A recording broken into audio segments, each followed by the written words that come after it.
বাংলাদেশ রূপবৈচিত্র্যের দেশ।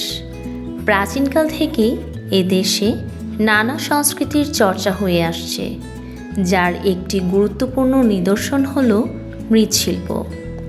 মৃৎ অর্থ মাটি এবং শিল্প অর্থ সৃষ্টিশীল সুন্দর বস্তু, অর্থাৎ মাটি দিয়ে তৈরি শিল্পকর্মকে মৃৎশিল্প বলা হয় এবং এই কাজে নিয়োজিত কারিগরদের বলা হয় কুমার।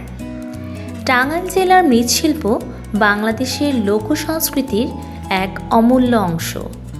নাগরপুর, কালিহাতী, ঘাটাইল ও সদর উপজেলার বিভিন্ন গ্রামে বহু প্রজন্ম ধরে পাল বা কুমোর বংশের মানুষ এই শিল্প চর্চা করে আসছেন।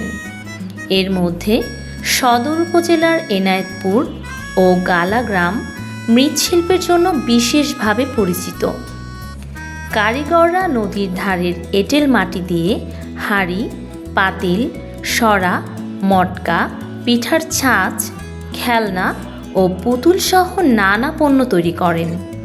কোমরের চাকা দিয়ে আকার দেওয়ার পর সেগুলো রোদে শুকিয়ে আভা নামক চুলায় পুড়িয়ে শক্ত ও টেকসই করা হয়। টাঙ্গাইলের মৃৎশিল্প শুধু একটি কারুশিল্প নয়, এটি আমাদের ঐতিহ্য ও সংস্কৃতির প্রতিচ্ছবি।